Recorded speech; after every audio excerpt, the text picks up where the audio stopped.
I break all the rules. As the argument got more heated, I watched Samuel Pack leave his basketball game and casually saunter up to Ryan and the other boys. Samuel and his friends in 6th and 7th grade played basketball on the court right next to the end of the soccer field. As soon as they saw Samuel coming, Joe and Ryan stopped arguing. They stood frozen, waiting in anticipation for Samuel to speak. If a person could be so cool that it left everybody else feeling chilled, that was Samuel.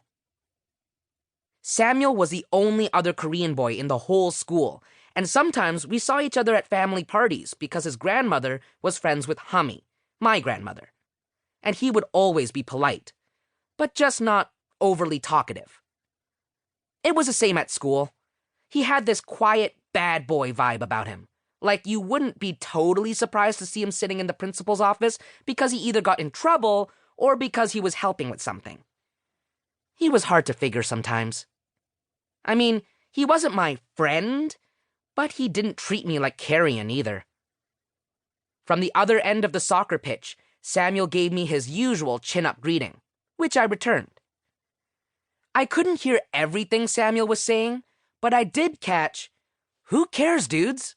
Get a life and just play. This ain't the World Cup." Samuel sounded disgusted. He flicked his hand through the air, dismissing them. When Samuel spoke, 5th graders listened.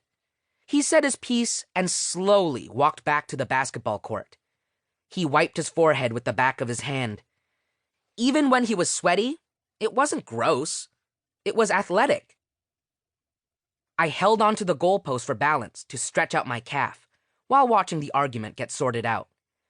When they stopped talking, I jumped to the center of the goal. I put my goalie gloves back on and assumed my ready stance. "Game's on!" Liam shouted down the field to me. Liam and I had only one thing in common: our last names. Liam was also a Lee, but he was the Chinese kind, not the Korean kind. He was Ryan's best friend. Was it a coincidence that they were both like two tiny, barky attack dogs? I doubt it. Joe was running across the field, dribbling the ball between his feet. He was speedy and had good control of the ball. His Vancouver Canuck shirt was a blur of blue and green as he danced around the field, looking downfield for an open player.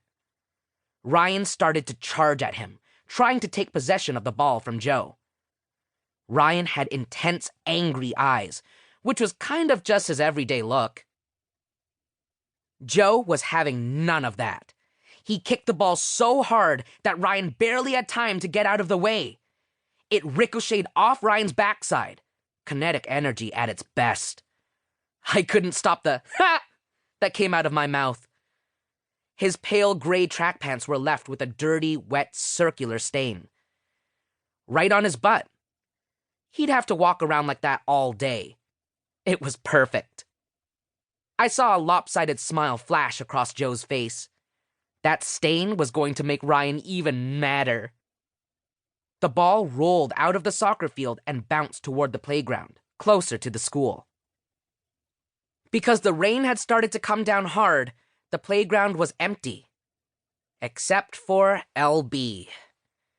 I eyed my little sister from across the field. No matter the weather, she was always in the playground, even if she was alone. She was usually alone anyway. The boys cupped their hands around their mouths and shouted, "LB!" They pointed to the ball. My little sister had been whizzing back and forth on the zip line. When she reached the end of the line, she gracefully jumped onto the platform and skipped to the ball, which had come to a stop near her. LB picked up the ball and balanced it in her right hand. She looked like a baseball pitcher at the ready. Her body turned to the side, her elbow bent, and then her high leg kick. The ball flew through the air in an impossibly long arc. "Whoa," said Liam. His cheeks were flushed, and his dark hair shiny with sweat. I watched him as he watched the ball fly through the air. "Thanks!" the other boys shouted across the field as the ball landed near their feet. "Hi, Petey!" she yelled, waving. I shooed her away.